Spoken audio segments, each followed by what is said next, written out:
उल्हासनगर शहराला पाणी पुरवठा करणारी पाईपलाईन फुटली, लाखो लिटर पाण्याची नासाडी। आज दिवसभर कमी दाबाने पाणी पुरवठा होणार। राज्यात पावसासाठी पोषक वातावरण, मध्य महाराष्ट्र, विदर्भ आणि मराठवाड्यात विजांच्या कडकडाटासह पावसाचा इशारा।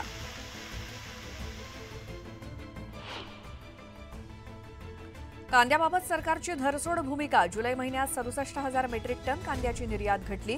गेल्या वर्षीच्या तुलनेत देशात 13% घट। लोणावळा शहरातील लोहगड किल्ला आणि पवना धरणाकडे जाणाऱ्या मार्गावर दुधीवर खिंडीत बिबट्याचा मुक्त संचार, त्यामुळे रात्रीच्या वेळेस कोणत्याही नागरिकांनी एकट्यानं फिरू नये, वन विभागाकडून आवाहन।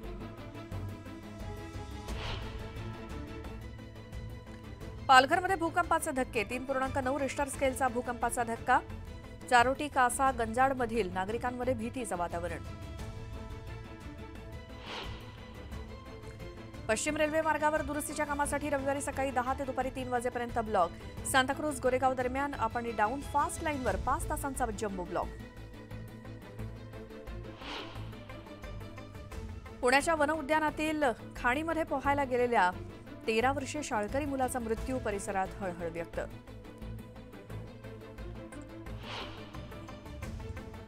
सांगलीच्या कासे गावात गोळीबाराचा थरार, पैशाच्या वादातून गोळी घालून एका व्यक्तीची हत्या, पोलिसांकडून आरोपीचा शोध सुरू।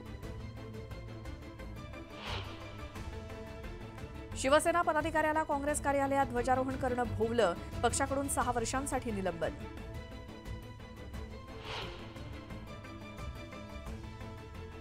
आणि बांगलादेशमधील हिंदू आणि अल्पसंख्याकांचं संरक्षण करणार हंगामी सरकारचे मुख्य सल्लागार मोहम्मद युनूस यांची मोदींना फोन करत ग्वाही।